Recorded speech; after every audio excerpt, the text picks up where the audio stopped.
Okay, attempt number 3 at making Coach's Corner video number 3. My phone keeps sending me notifications that shut my camera off. First week we talked about grabbing the remote control of self-discipline, doing things without being told by someone. Last week we talked about the math of becoming an expert at something. If you guys took the time to sit down and make that at-home practice plan like I challenged you to after that second video, this video, we're going to make a couple of tweaks to that. Today, we're going to talk about a giant trap that a lot of people fall into. So here's that trap. The truth is that you can practice 10,000 hours and still not get any better at soccer. And that's possible because there's a big difference between just doing soccer and doing something that's called deliberate practice. Imagine going to your backyard to do your 15 minutes a day of home practice or whatever it is that you've chosen. But while you're practicing, let's say that is just kicking a ball against a wall, learning to pass and receive a pass. Your brain's just completely shut off. You're thinking about screen time on your tablet or what's for dinner. You're watching your neighbors across the street do something.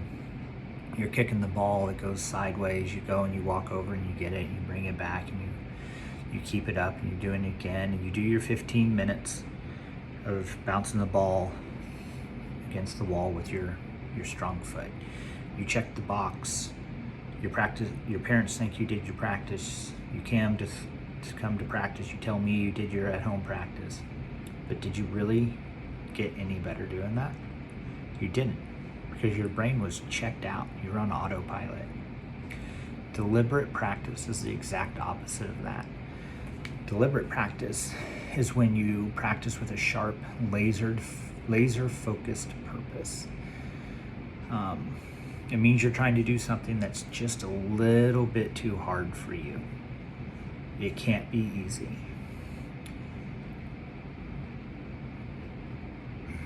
You're focusing on getting every little detail right.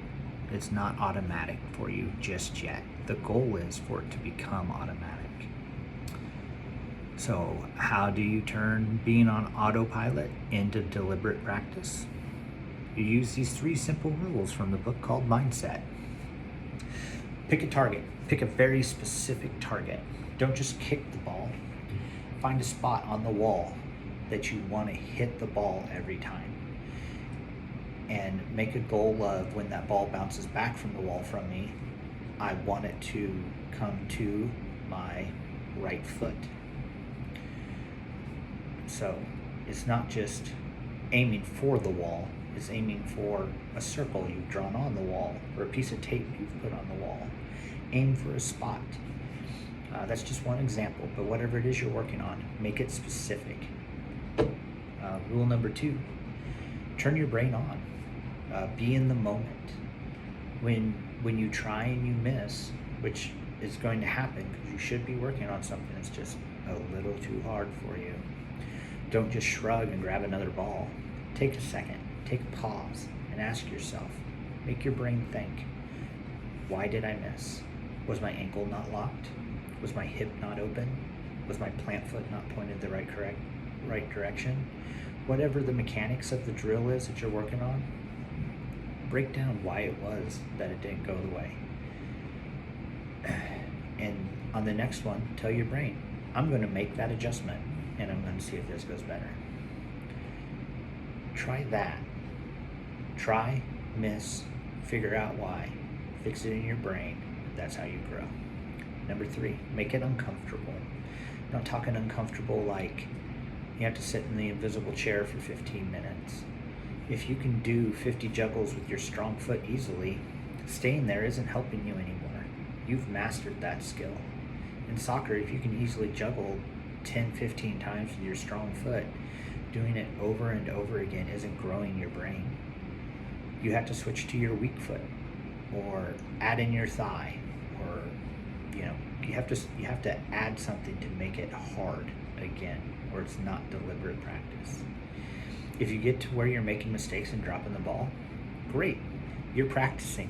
That's what it's supposed to be. Practice is meant to be uncomfortable. That means you're in your growth zone. If it's easy, you're not growing. So putting these three all together, first two videos, self-discipline, remote control, you choose to do the hard, uncomfortable drills instead of the easy ones. And when you do those hard drills at home that you wrote down last week, suddenly they become worth more. 10 minutes of deliberate practice is worth 2 hours of just doing something you're already good at, or turning your brain off and just doing TikToks in the living room.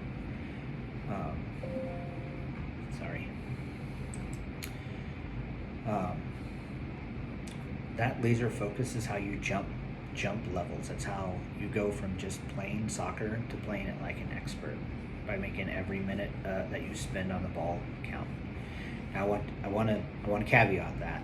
Like, you get really good at juggling with your right foot and you never practice it ever again, you're not going to stay good at it. You have to revisit the skills that you've mastered here and there just a little bit.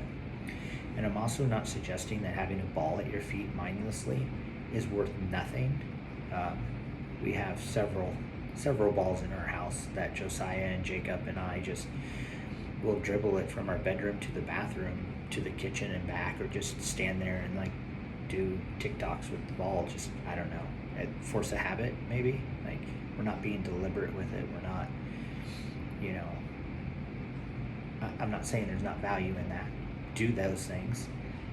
It's fun. It keeps you active. It keeps those skills that you're already kind of good at sharp. So I'm just saying, if you really want to make those practice minutes count, be deliberate about it. Don't do the easy things. Pick the uncomfortable things. All right, your challenge this week: get your box clicked off. I want you to go back to that plan that you made last week, and I want you to pick one item on it that you are going to break down, that you're comfortable with, that you can figure out a way to make uncomfortable. So if you're comfortable with TikToks, stationary TikToks, foundations, bell ringers, whatever you call them in your home, add something to make them uncomfortable. Doing them backwards, doing them forwards, doing them sideways. I struggle with doing them side to side. I can do them backwards, forwards, and standing still, but going side to side is hard for me. All right, that's your challenge. You don't have to show me. You just have to come practice and tell me what that one thing was that you picked. All right, see you guys practice.